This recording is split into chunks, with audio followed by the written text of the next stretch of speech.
Hello viewers, meshy grains में आपका स्वागत है। आज हम जानेंगे कि पीनट यानी कि फली दाने को हम किस तरह से अपने घर पर ग्रो कर सकते हैं। जी हाँ, फली दाने के प्लांट को हम अपने घर पर भी उगा सकते हैं, वो भी बहुत ही इजी तरीके से, है ना। यहाँ हम जानेंगे कि अगर हम इसे अपने घर पर उगाते हैं तो हमें इसके लिए किस तरह के सीड्स की ज़रूरत होती है, पॉट कौन सा यूज़ करना चाहिए, सॉइल कौन सी होनी चाहिए। साथ ही साथ हम यहाँ ये भी जानेंगे कि इसके लिए हमें कैसा पानी देना चाहिए, कितना पानी देना चाहिए, धूप इसे कितनी मिलनी चाहिए।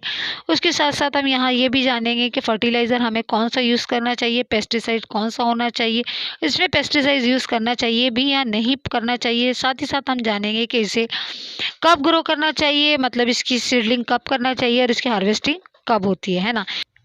ये सारी बातें हम खुलकर करेंगे, लेकिन उसके पहले अगर आपने हमारे चैनल मैशी ग्रेन्स को सब्सक्राइब नहीं किया है तो प्लीज़ हमारे चैनल मैशी ग्रेन्स को सब्सक्राइब कर दीजिए, है ना। तो चलिए अब हम वीडियो की तरफ बढ़ते हैं कि इसे हमने किस तरह से ग्रो किया है ना। इसके लिए सबसे पहले हमें पॉट की ज़रूरत होती है। पॉट हमें बस ऐसे ही लेना चाहिए। पॉट के बारे में सिर्फ ये ध्यान रखना है कि पॉट जो है ज़्यादा गहरा ना हो, उसमें 2 ड्रेनेज होल हो और उसका मुंह चौड़ा हो, क्योंकि इसकी जो जड़ें होती है ज़्यादा शैलो नहीं होती है और वो सिर्फ चौड़ाई की तरफ ही फैलती है ना।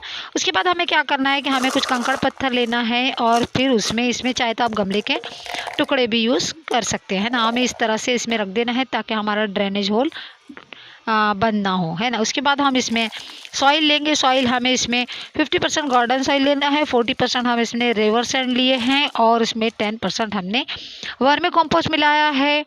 और उसके बाद हम यहाँ सीड्स लेंगे। सीड्स हमें यहाँ पर वही यूज़ करना है जो हम घर में लेते हैं, जो हम खाने के लिए यूज़ करते हैं। सीड्स एकदम ड्राई होना चाहिए, अच्छी क्वालिटी की होना चाहिए। आप ग्रोसरी स्टोर से इसे ले सकते हैं, चाहे तो ऑनलाइन भी बुला सकते हैं।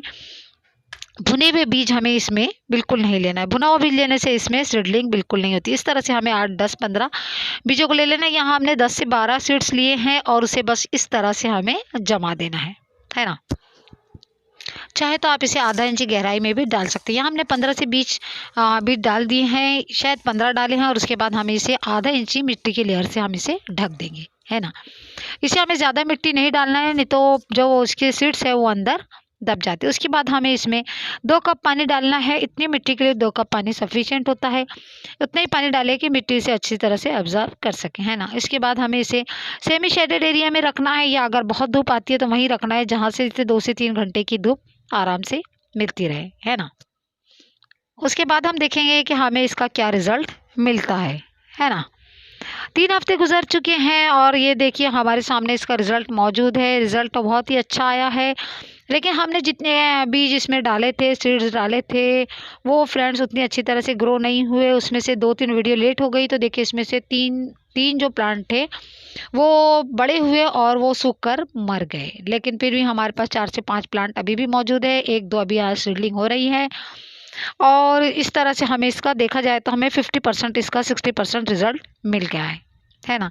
अब हमें क्या करना है कि हमें इसे ऐसी जगह पर रखना है जहाँ पर इसे 6 से 7 घंटे की धूप आराम से मिलती रहे। और अगर बहुत ज़्यादा टेम्परेचर चल रहा हो 30 से 35 डिग्री, तो हमें इसे सेमी शेडेड एरिया में रख देना है ना। हमने यहाँ देखो 15 तारीख को इसे ग्रो किए थे, उगाए थे, और आज की तारीख है 25 तारीख के करीब है, यानी 13 दिन में हमें इसका रिज़ल्ट मिल गया है ना।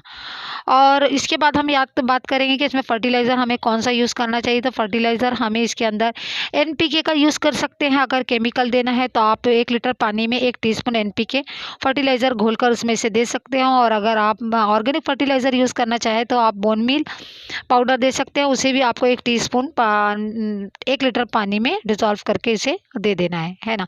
चलिए अब बात करते हैं पेस्टिसाइड की, कि हमें इसमें पेस्टिसाइड यूज़ करना चाहिए या नहीं करना चाहिए। तो इसका जवाब है कि हमें इसमें पेस्टिसाइड बिल्कुल यूज़ तो वैसे नहीं करना चाहिए, क्योंकि इसमें पेस्ट अटैक होने का ख़तरा बहुत ही कम रहता है।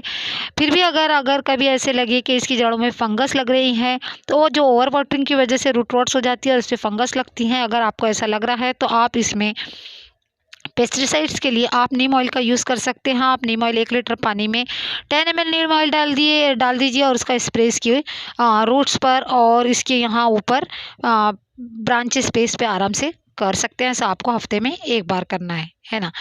और अगर अब ये पौधे बड़े हो जाएंगे, इसकी हार्वेस्टिंग अगर करना है तो ये सितंबर से अक्टूबर के बीच में इसकी हार्वेस्टिंग होती है। तो तब हम इसे, जब ये बड़े हो जाएंगे तो इसकी वीडियो आपके साथ ज़रूर शेयर करेंगे, है ना। तो बस आज की वीडियो में इतने ही, मिलते हैं फिर किसी नई वीडियो के साथ। तब तक के लिए thanks for watching, God bless you, bye bye.